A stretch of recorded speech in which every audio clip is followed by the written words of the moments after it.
Muy buenos días.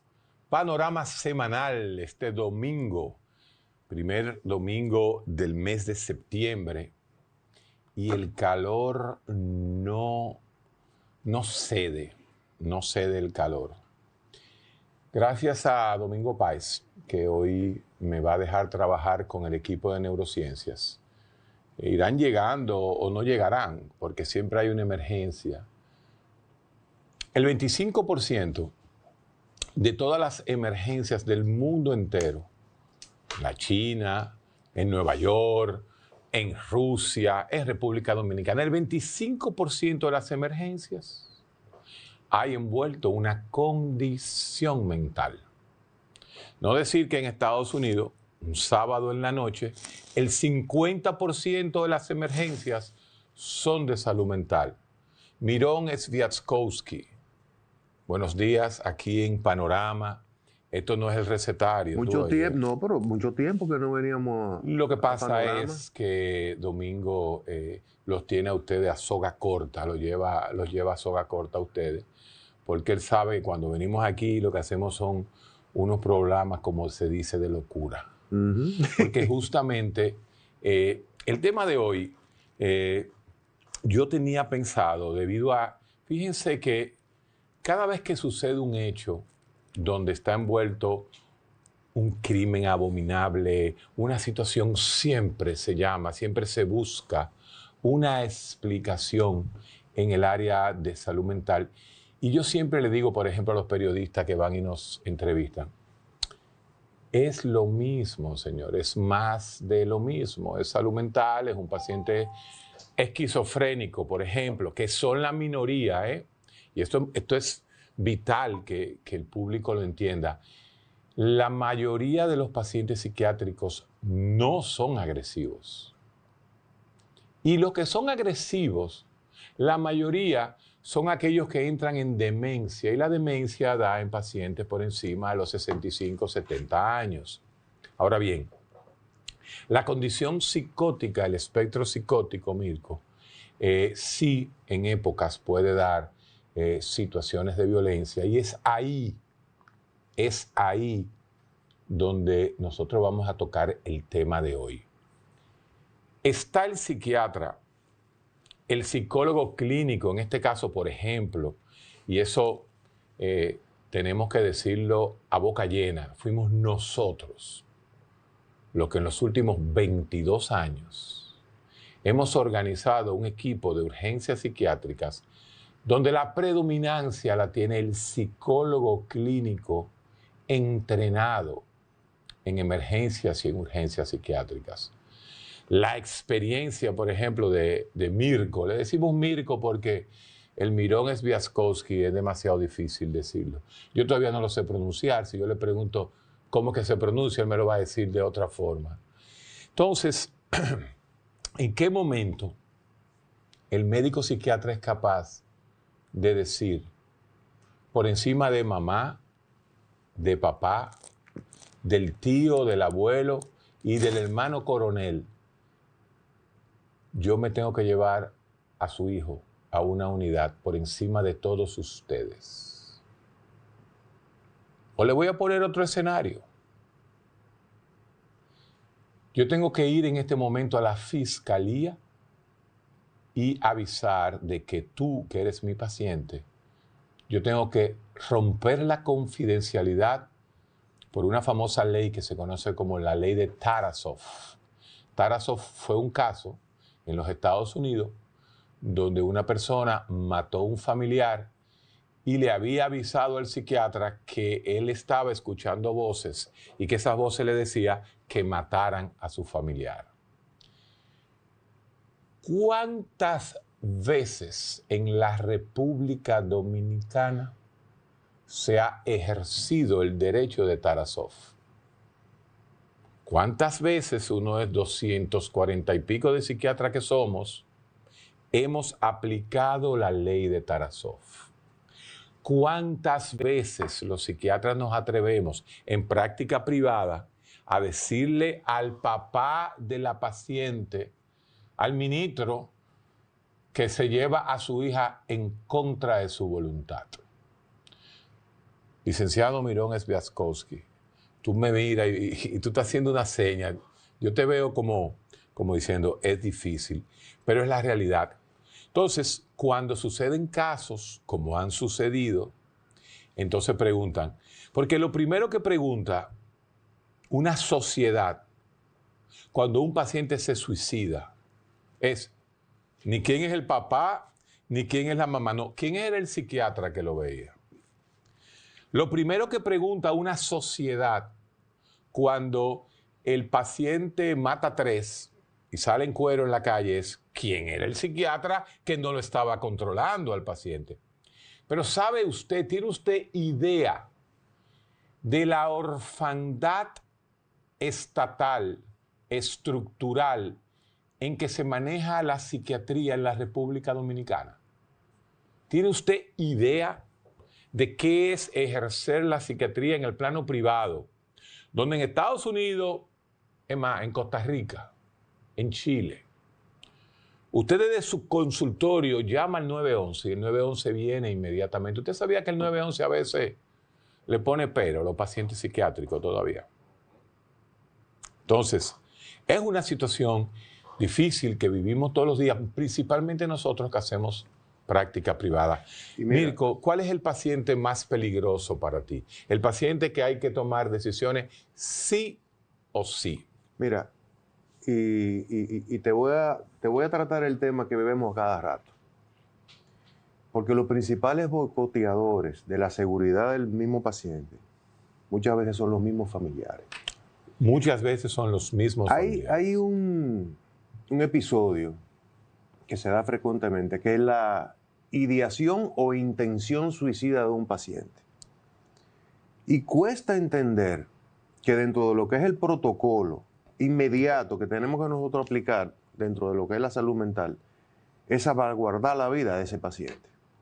Y muchas veces los mismos familiares son los que dicen, no, ya el paciente está bien, porque tú sabes que... Ya está menos agresivo. Enmascaran con el propósito de no estar recluido por varios días, inmediatamente enmascaran esos síntomas, lo disfrazan y dicen, no, ya yo estoy bien. Y los primeros que lo creen son los mismos familiares. Y ahí hay un tema de responsabilidad de nosotros, cuando nosotros decimos, no, espérate, esta muchacha o este muchacho o esta señora se acaba de beber 17 pastillas con intenciones suicidas, o se acaba de cortar, o ha dicho que se va a matar, o la encontraron ya presta a tirarse de un tercer piso, y de pronto en 5 minutos, que pasa muchas veces en cuando tú dices, nos vamos para la clínica, entonces el paciente hace así, mira para atrás y dice, no, yo no quiero internarme. Sobre todo... papi, mami, yo no quiero internarme, ya yo estoy bien. Esos pacientes dentro del clúster B de la personalidad, que son frecuentes. Sí, los trastornos límite de la personalidad que tú estás mencionando. Exactamente. Entonces, mira, tú mencionaste el tema que está sobre la palestra y ha pasado mucho en estos días, dentro del espectro psicótico, que ocasionan situaciones lamentables, matan personas, etcétera, etcétera. Pero hay un tema importantísimo que cuesta mucho como digerirlo y hay que deconstruirlo aquí, que es el tema de una persona que está consumiendo drogas de una manera tan autodestructiva que pueda atentar contra su seguridad y hasta con un patrimonio familiar. Eso es importante que lo hablemos aquí. Personas que por ese mismo consumo de manera compulsiva puede hasta afectar, por ejemplo, en el uso de cocaína, que ya se le está haciendo un hoyo que le está comunicando con el cerebro, con un hoyo que se le está comunicando con la otra fosa nasal y ya está entrando y llegan a la órbita ocular, a esa zona. O sea, lo que produce la cocaína. Exactamente. El gasto, porque la cocaína te lleva a ti a sobregastar. Y si a eso le agregamos un diagnóstico dual, que el diagnóstico dual, eso nosotros pero eso ya es internamente entre los psiquiatras. Yo personalmente tengo mis dudas con lo que es la dualidad. Para mí la droga es parte del proceso. Pero si usted es bipolar y además de eso está consumiendo cocaína de forma frecuente, usted va a tener frecuentes crisis. Claro. O depresión, o una depresión que siempre acompaña. Pero vamos a ese punto. Vamos a ponértela más difícil, Mirko. Vamos a ponértela más difícil. El paciente te dice que no ha pasado, creo que contigo yo lo he manejado como 3 veces, por suerte nada más como 3 veces, que tú vas así y me dices, mira Guerrero, el paciente me está diciendo que quiere matar a la mujer. Llamamos a la mujer. No, que tú sabes que él dice eso cuando se emborracha y que yo le amenazo con que me voy a divorciar. Tú detectas, porque en eso ustedes son los expertos, tú, la licenciada Desiree Jiménez, el licenciado Hopperman, todo lo que conforman urgencias psiquiátricas, que ustedes a veces ven que por cortesía de Miguel Medina pasamos el anuncio de urgencias psiquiátricas aquí en el Canal 9. Ustedes me dicen a mí, Guerrero, la esposa es una codependiente. La esposa ni tiene idea en el peligro que está. Y a veces, esos casos de feminicidios que ustedes ven, señores, la mayoría de las veces la misma mujer no cree que va a pasar porque tiene este problema de la codependencia. Háblame un poquito de eso que es la codependencia y cómo es la mujer o el hombre, si es en caso de la mujer, pero vamos a hablar específicamente de la mujer, cómo es la mujer que impide en un momento dado que nos llevemos al paciente también. Mira, una de las características principales de la misma adicción a la persona, que es el tema de lo que es la codependencia, o adicto al adicto. El adicto al adicto. El adicto al adicto. Es la negación. Hay, ciertamente, cuando una persona está en codependencia, lo que quiere es salvaguardar, proteger y negar una realidad de que la situación está como está y niega lo dramática que es la situación. Ante, por ejemplo, una amenaza de como tú lo estás explicando, de una amenaza de una que está exteriorizando, que te voy a matar, lo minimiza. No, eso se le quita ahora mismo. Desde que él se acueste, él se le va a quitar. Y eso es un mecanismo de negación que la persona llega a un momento que ahí es que ocurren las desgracias. Cuando nosotros tenemos que hacerle un llamado de alerta a esa persona y nosotros entendemos ciertamente de que hay un riesgo de que eso pueda ocurrir. Entonces, procedemos a trabajar con el paciente. Pero ese punto, Mirko, y ahí es que yo quiero llevar el tema en nuestra práctica privada, ¿verdad? Porque somos médicos privados. Es que yo me doy cuenta que la mujer también tiene una codependencia, está peor que el paciente. Y el paciente hay que llevárselo. ¿Cómo nosotros rompemos esa doble barrera? Es adulto, tiene autonomía, tiene privacidad, que son los derechos fundamentales de la bioética, señores. La bioética en psiquiatría es algo que hay que tener siempre visto, lo que es la bioética, ¿no? Vamos a entrar ahorita un poquito en filosofía, yo voy a hablar un poquito de los 4 parámetros de la bioética. Pero cuando tú dices en un momento dado, es que hay que llevárselo, aunque usted no quiera, aunque la mujer no quiera y aunque el paciente no quiera, entonces los hijos no aparecen o no hay hijos, hay un lío. ¿Cómo nosotros activamos ese sistema? Nosotros lo hemos activado, con vía tuya lo hemos activado 2 veces. Hemos llamado al 911 y decirle, no, llévamelo a una emergencia pública, porque ese es otro lío, señores. Los servicios de emergencia te llevan, pero te llevan a un hospital. Entonces, desde el hospital nosotros creamos la crisis. Y le voy a decir algo para que entiendan que esto no es fácil. Esos 3 pacientes que nosotros hemos hecho eso con Mirko, los 3 se fueron. Los 3 nos dejaron. Han pasado, 2 de ellos han tenido grandes tragedias y grandes problemas, pero ellos dejan al psiquiatra que hace eso. Entonces, ese otro punto del psiquiatra, bueno, yo no me voy a tirar esto arriba porque me voy a tirar un enemigo en la calle. Eso nos pasa todo el tiempo, a todo lo que están haciendo, a los 240 psiquiatras que tratamos de controlar a 11 millones de dominicanos, 1 millón de turistas. y 2 millones de invitados haitianos que tenemos en nuestra parte de la isla. Ese es el diario vivir de una consulta psiquiátrica. Después de esta pausa, voy a tocar un poquito, como siempre toco el tema filosófico, los 4 puntos fundamentales de la bioética. Se une con nosotros la licenciada Alexandra García, quien es también Senior Partner de Neurociencias. Es el brazo, la vara fuerte, las que doma a este tipo de personajes como Mirko, el licenciado Hoppelman. Ya tú sabes, eso es la parte rígida. Alexandra, mira, yo voy a mencionar los 4 puntos cardinales de la bioética a nivel mundial para caer en lo que Mirko le conoce como la 1402, pero en el plano tuyo, que manejamos mucho los casos principalmente femeninos, trastorno límite, estas niñas que son el pan nuestro de cada día en todos los lugares. Voy a hablar un poquito de la bioética. Miren, la bioética es una necesidad de futuro muy importante. En todos los parámetros, la neuroética, la bioética, la mercadoética, todo lo que tiene que ver con la ética, en esta época transhumanista, en esta época posmoderna, donde todo se ha relativizado, donde ustedes no conocen, este programa de lo que más habla es del posmodernismo. Pero justamente necesitamos parámetros muy concretos dentro de esta relativización filosófica que hay del mundo. Y son esos 4 grandes parámetros de la bioética son la beneficencia, la no maleficiencia, o sea, no hacer el mal, no actuar mal, la justicia y la universalidad. Universalidad, privacidad, ¿verdad?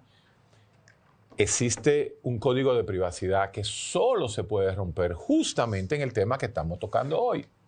La maleficiencia, señores, es tan amplia porque usted dice, bueno, pero la maleficiencia, la no maleficiencia, es más o menos lo mismo que la beneficencia. O sea, nosotros tenemos que actuar para hacer el bien. Pero llega un momento donde no solamente es hacer el bien, es hacerlo bien, no hacerlo mal.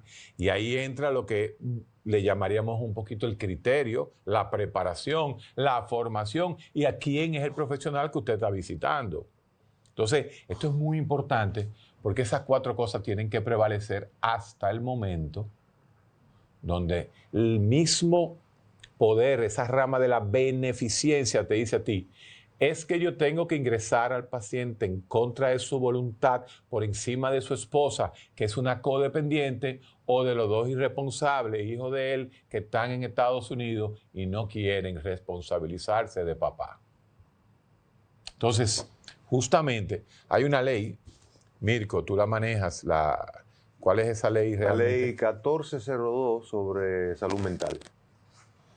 Que, bueno, dentro de algunos de los parámetros, dentro del artículo 3, habla de que ciertamente nosotros tenemos que garantizar cuando una persona está atentando contra su vida, sí, o representa un peligro para su familia o la misma sociedad.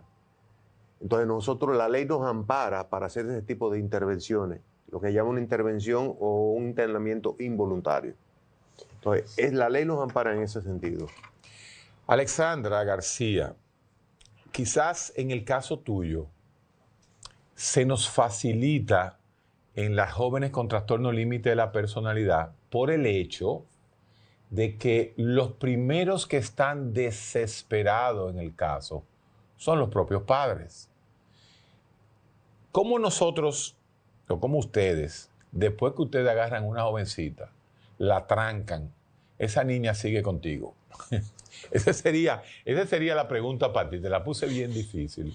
Mira, tú dices que es más fácil, pero en realidad no es tan fácil. No es tan fácil.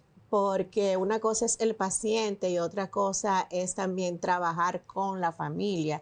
Cuando nosotros necesitamos hacer un ingreso, eso implica trabajar la parte muy de cerca con la familia, de poderle crear en ellos esa conciencia de que es lo mejor que están haciendo para su hija o para su hijo en ese momento. Porque ellos pudieran entender que están haciendo algo que no es lo más conveniente para su familiar. Entonces, ahí va el trabajo de nosotros es bastante exhaustivo, porque además de trabajar con el paciente que tenemos ingresado, tenemos que dar acompañamiento también junto con la familia. ¿Por qué se queda ese paciente, sobre todo los de trastorno límite, que son un poco de los más complicados en ese sentido, por todas las emociones de manera tan intensa que experimenta con uno?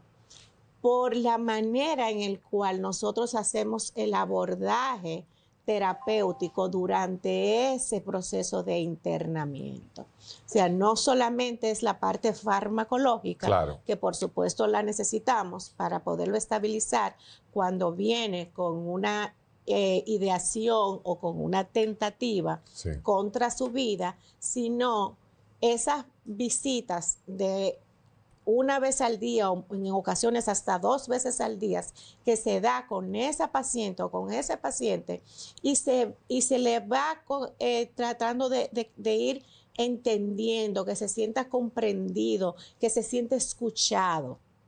Entonces se va creando esa alianza que al final del internamiento la mayoría de pacientes me dicen: esto es lo mejor que a mí me pudo haber pasado. Ahí, vamos, ese temita, vamos a dejarlo ahí. Mira, en ese momento en que la magia de ustedes los psicólogos, porque nosotros los psiquiatras trabajamos de otra forma, logran convencer al paciente de que eso estuvo bien. A veces es más fácil que el paciente entienda que hicimos lo correcto a esa madre y ese padre que están viendo, que están gastando un dinero y que dicen lo siguiente: doctor, pero es que si, es que ya me va a odiar después que salga del internamiento, eso ya no va a hacer las cosas iguales. Y después es el mismo paciente que le hace ver a los padres que hicimos lo correcto. Pero ahí viene tremendo problema, Mirko, y esto es muy importante. Es una emergencia que anda por ahí. Sí, pero una emergencia ya lo cuadramos. Es lo que yo le digo, estamos en vivo grabando el programa y estas dos gente están trabajando. Ese sonidito del teléfono, sabía yo que era una emergencia, porque ellos son justamente urgencias psiquiátricas. Vamos de nuevo. Ese paciente que al final le dice a los padres: no, está bien que me ingresaran. La pregunta: ¿es que el trastorno límite de la personalidad se hereda y posiblemente esa niña con un problema de trastorno límite conlleva a que uno de los familiares también podría tener un trastorno límite? Claro que sí. Se la puse difícil, ¿verdad? No tan difícil. No, pero yo digo para que ustedes se la lucan, ¿no? Se la puse difícil. Mira, es que tenemos que entender de que la personalidad, lo que se ha encontrado a través precisamente de las neurociencias. Usted se ha entrenado, me dicen que en Harvard, con cuestiones de personalidad. De personalidad. ¿Usted considera Harvard una buena universidad? Sí, porque mejor que Yale. Pero usted también ha ido a entrenarse a Harvard. Sí, pero yo me niego siempre a Harvard. ¿Qué es lo que dicen los harvarianos del trastorno límite de la personalidad? Dime algo de eso. Bueno, sí, o sea, tanto en Harvard como en McLean Hospital, que fue donde Marshall Linehan pudo comenzar a desarrollar lo que es el proceso de la terapia dialéctica conductual. Marshall Linehan, una borderline psicóloga, desarrolla una técnica dentro de la rama de la terapia cognitiva conductual que se llama terapia dialéctica conductual. Y esa es la que ustedes se basan. Sí, que en un inicio ella empezó con la población suicida en los Estados Unidos y luego entonces fue desarrollando la terapia. Y en el día de hoy es la terapia gold estándar para este tipo de paciente con desregulación emocional. Para echarle un poquito de vaina. Porque tú sabes que siempre le sale a uno eso. En el año 1999, en segundo año de psiquiatría, el Institute of Living en Connecticut, que está al lado de el Chinchorro donde yo me gradué, si fue que me gradué, porque acuérdense que Eso te duda. no se sabe si yo me gradué ahí. Cogimos la primera conferencia con Marshall Linehan, cuando Marshall Linehan comienza a trabajar dialéctica. Para mí, no entendí mucho, no me gustó el approach, pero yo lo que era un carajito de segundo año de psiquiatría, con la ciencia, con los medicamentos, y realmente no le saqué mucho provecho. Son 20 años después, en el 2019, antes de la pandemia, que ustedes me abordaron, o estos cursos ya más sofisticados, obviamente había madurado mucho esa terapia. Entonces, ¿por dónde que anda esa terapia? ¿Qué es lo que tú le dices dialéctica? Porque aquí dialéctica hablábamos Domingo y yo de Hegel, y los marxistas PLDistas que venían y pululaban este jodido programa, pues siempre hablaban del marxismo. Pero en psiquiatría, ¿qué es lo que es la terapia dialéctica conductual? Ok.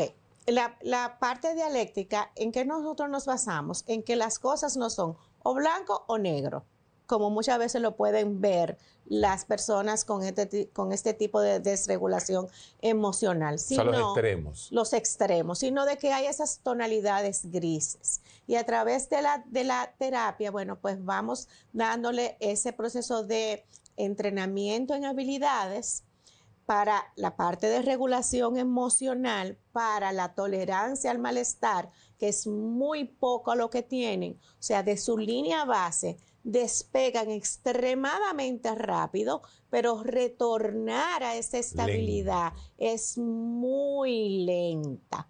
O sea, es que la hija mía explota, pero después se pasa 3 días para volver a hacer la misma. No, a veces son 20 minutos. Exacto. O sea, a veces está en el suelo y a los 20 minutos la llaman y hay una fiesta. Y hasta en menos. Bueno, a nosotros nos pasó un día íbamos a hacer un internamiento con una jovencita que llegó, que aquello era que iba a terminar con su vida y todo eso, y había hecho ya varias tentativas. Y le llamó una amiga que iba para Barbarella. En el momento que estábamos haciendo todo el papeleo, le llamó una amiga que tenían un junte esa noche, y ya ahí se fue todo. Automáticamente. Y entonces, en ese momento, el paciente dice, el padre dice, principalmente el padre, la madre dice, tú ves que no tiene nada. ¿Para qué era que había que ingresarla? Sí, pero al otro día tuvimos que ingresarla. Exacto, al otro día ella llegó a la fiestecita, fue al junte, y una de las amigas le dijo que ella estaba muy flaca. Y ya, eso fue la debacle para que volviera a caer. O que ella tenía unas libritas de En otra palabra, ese trastorno límite que usted dice que hay que ver, que no se puede ver en blanco y negro, sino que hay que ver las 50 sombras de Grey. Es como un problema en el termostato emocional del cuerpo. Sí. Pero en la mente. En la amígdala, que es la parte que va a continuar ese diagnóstico. ¿Ustedes creen que, por ejemplo, en toda esta nueva forma de clasificación con espectros, se está hablando del espectro límite más que de un trastorno límite de la personalidad? Es que siempre ha sido un espectro límite. Claro. ¿Por qué? Porque yo puedo tener en este momento 15, 20 pacientes diagnosticadas con trastorno límite de la personalidad, y aunque aplique el mismo abordaje de la terapia dialéctica conductual, en ocasiones combinada también con la misma terapia cognitiva conductual, pero ninguno de esos pacientes me van a presentar las mismas manifestaciones. De hecho, se plantea desde los principios del trastorno límite que habían 256 variaciones. Ajá, 257 variaciones. Regulaciones diferentes. Existen, o sea, cada caso, todavía. Y posiblemente ya eso tiene que ir más lejos. Sí. Es que yo no creo que exista nada. Yo lo que creo exactamente, yo voy a tratar de ser un poco escéptico. O sea, aquí. antes de llamar esa parte como espectro, eso era lo que se decía, que eran 250 combinaciones. Hasta que en tercer año, en el West Haven, allá en West Haven VA, me dijo a mí esa persona, el doctor de Sousa, que fue el que creó el famoso aripiprazol, fue el que hizo los grandes estudios sobre, me dijo, esto es lo que hay con el trastorno límite. Imagínese el hipotálamo. ¿verdad? El hipotálamo, esa estructura que maneja todos los síntomas neurovegetativos. Así como existe un termostato que cuando el paciente tiene frío hace que los músculos se contraigan para que creen calor, así como cuando el termostato, que se llama hipotálamo, siente que hace calor, comienza a sudar para que te refresque, así como el hipotálamo tiene un sensor de que tú tienes la presión alta y tiene que mandarle una señal a las arterias para que se dilaten, para bajar la presión o para bajar la frecuencia cardíaca. Todo eso es así involuntario.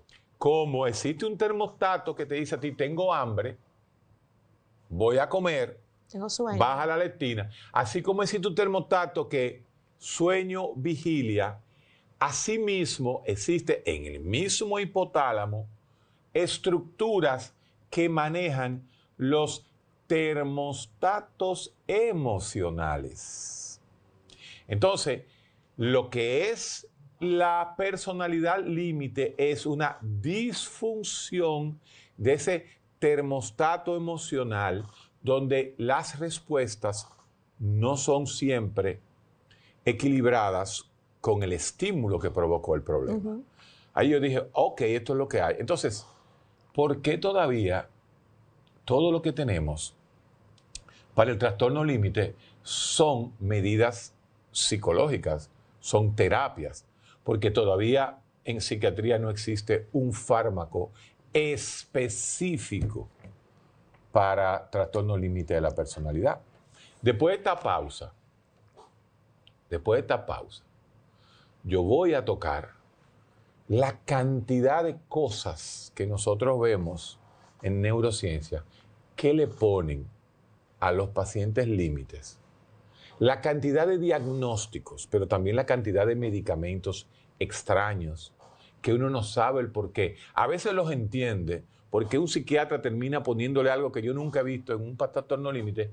¿Y cuáles son, por lo menos en mi parte, esos medicamentos que son más estándares, que se usan más comúnmente en este problema de disfunción del trastorno límite, para después caer de nuevo en el tema principal, que era cuando usted la ingresa por encima de papá y mamá? Después de esta pausa.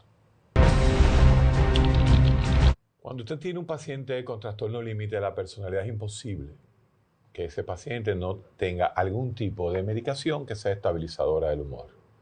Cuando yo veo a esos pacientes solamente con antidepresivos, que son los reguladores de serotonina o los duales, me hago la pregunta de ¿qué se está haciendo? ¿Qué está haciendo ese psiquiatra con ese paciente? Y ahí me llega casi siempre la conclusión de que los pacientes con el trastorno límite se tienen que trabajar obligatoriamente en equipo. Yo no creo en el psiquiatra que trabaja solo. Tampoco creo en el psicólogo que trabaja solo. Si no trabajamos en equipo, no se logra nada. Mira, Héctor, jóvenes. El tema del diagnóstico del psiquiatra, el paciente que llega al psiquiatra con un diagnóstico límite, el 50% de esos pacientes que llegan a consulta llegan con una depresión. Y el diagnóstico primario que nos llega a cada rato es depresión. Este paciente está depresivo por años y por años. Cuando nosotros hacemos ya la parte de toda la psicometría que hace Alexandra, que hace Ana Gabriela. En la diagnóstico, o sea, en la primera entrevista ya uno se da cuenta. Uno se da cuenta, pero no todo el mundo tiene ese si uno tiene el entrenamiento. Exactamente. Pero el 50% que llega a primera consulta, lo que le ponen es depresión. Mira, si yo no hago un diagnóstico de trastorno límite de la personalidad en los primeros 8 minutos de terapia, deje esto. Yo dejo esto, me voy a filosofar, a pescar ahí al malecón con una vara. Pero el diagnóstico límite, y ese es el grave problema que tenemos, señores, que nos están llegando los pacientes mal diagnosticados. Ese es el tema. Entonces también sucede, Guerrero, de que vienen los pacientes con trastorno límite con 10 diagnósticos. Entonces, señores, por supuesto que la persona que tiene trastorno límite va a tener rasgo de diferentes trastornos. El mismo de Sousa decía, esto es un termostato disfuncional y entonces una sombrilla donde aparece todo. Todo. Entonces es un cajón desastre realmente el trastorno límite. ¿A todo le queremos llamar trastorno límite? ¿O es tan grande ese cajón que la gente y el psiquiatra que lo ve en un momento, lo ve psicótico y dice que es esquizofrénico? Lo ve neurótico y dice que es histriónico, pero al final lo que tenemos es un trastorno límite. Ahora, hay que especificar, realmente ustedes en neurociencias tienen las herramientas psicométricas para no fallar un diagnóstico de trastorno límite. Sí. Claro que sí. Eso es lo que se llama psiquiatría de precisión.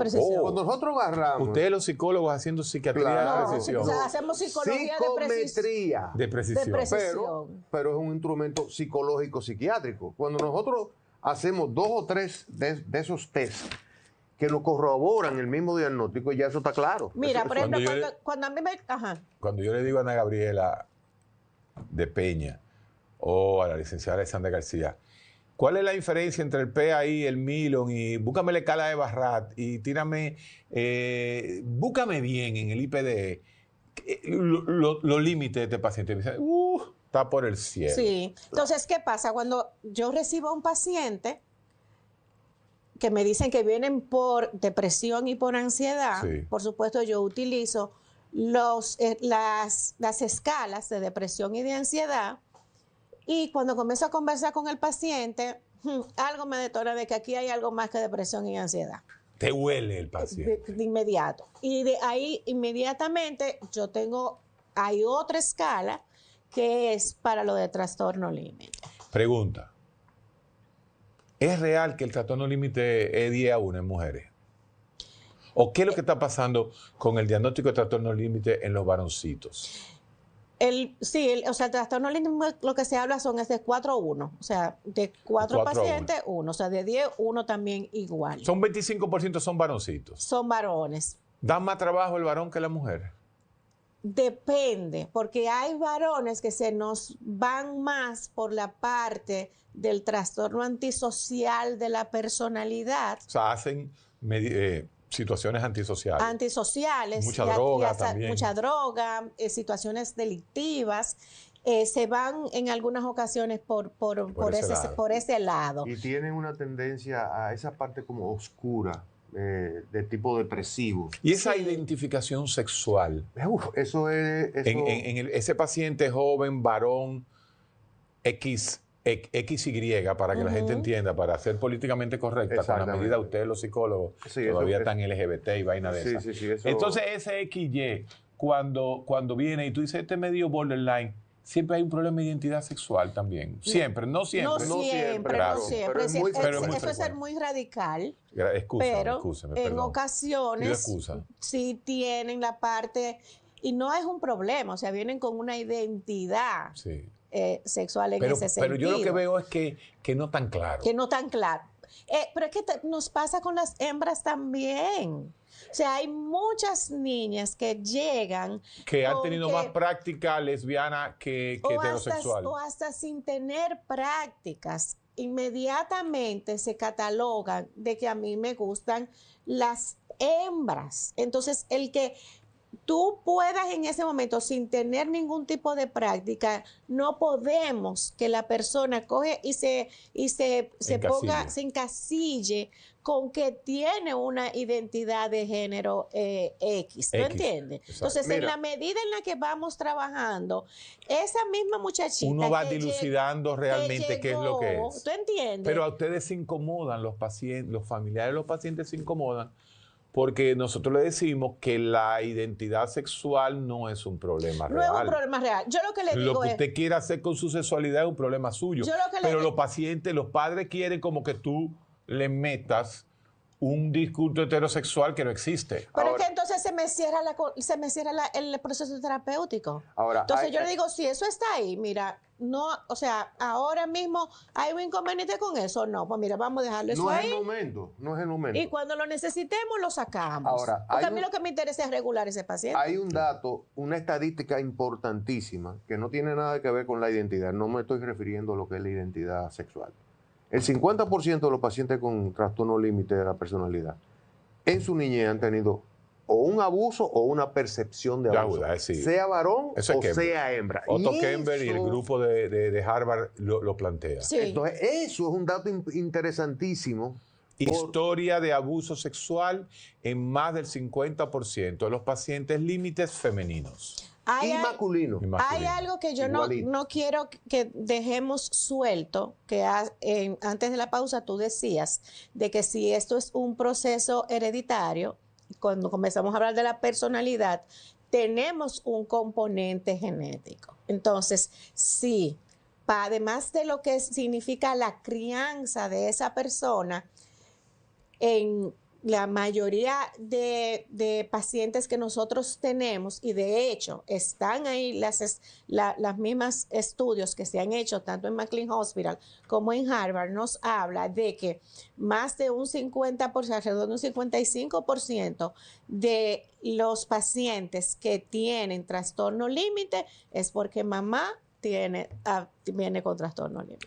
Se me parece mucho a los datos que estamos viendo todos los días en esta epidemia de trastorno de déficit de atención que estamos nosotros viendo este verano. También, sí. Terminamos casi con 200 casos en neurociencia de gente que viene desesperada de los Estados Unidos. Y siguen llegando. Siguen llegando, siguen llegando todavía ahora en septiembre. De gente que se imaginaban que tenían y no existía una manera, una estructura y mecanismo diagnóstico en los Estados Unidos, más con los pacientes dominicanos que están en las áreas. Y sobre todo los pacientes adultos. No, es adulto, lo que estamos viendo son adultos. Adultos jóvenes. Hubo una moda en un momento dado, que le dijeron moda, donde todos los niños lo diagnosticaban con un trastorno de déficit de atención. Pero ahí había un reguerete de adultos que pasaron la vida entera pasando trabajo. Cuando tú le haces la anamnesis a estos pacientes, la historia, tú te das cuenta que sí, que en un momento dado, en la primaria, en la secundaria, le dijeron algo, pero imagínate, papá y mamá en ese momento estaban cogiendo un tren a las 4 de la mañana para irse a trabajar a la zona franca. Llegaban a las 9 de la noche explotados. Y el muchachito estaba en esa secundaria donde poco caso le hacían. Yo creo que estamos llegando, nos faltan unos minutitos, ¿verdad que sí? En el programa. Y quería volver al tema. Eso yo te iba a decir. Quería volver al tema de cuando esa paciente límite de la licenciada Alexandra García o se el adicto, corta, o el adicto, se cortan, o el adicto que se dio una sobredosis y hay que internarlo por encima de papá y mamá. ¿Cómo lo hacemos? Bueno, ahí en ese momento es poder... O sea, yo he sabido quedarme muchas veces hasta las 10 de la noche con un paciente en mi consultorio. Exactamente, eso lo sé. ¿Por qué? Porque legalmente yo no puedo dejar ir a ese paciente bajo esas condiciones. Atención el pueblo, atención cómo que se trabaja en neurociencias. Bajo esas condiciones porque implica un peligro inminente para su vida. Entonces, hasta que no me llegue un familiar responsable, le hace papá o mamá o un tutor, en el cual se le puede explicar qué es lo que tiene ese paciente y que se necesita ingresar, yo no lo dejo ir. Entonces, señores, la palabra clave de este final de Panorama Semanal. Sí, la realidad real es que estamos llenos, simple y sencillamente, de padres irresponsables que hacen que la licenciada Alexandra García o el licenciado Mirón Sviatkowski estén hasta las 10 y las 11 de la noche esperando que papá o que mamá salga de ahí de Loreta o de, ¿cómo se llama el otro? Que está por ahí, de Marocha. No, de Marocha no existe. Laurel. De Laurel. Dulcería. Para que lleguen a buscar a la niña. Y entonces dicen, ay, pero es que ella hace esto siempre. El trastorno límite de la personalidad, la ley 1402, en República Dominicana. 4201. 4201. Está en República Dominicana en pañales. Esa es la conclusión, no fuimos.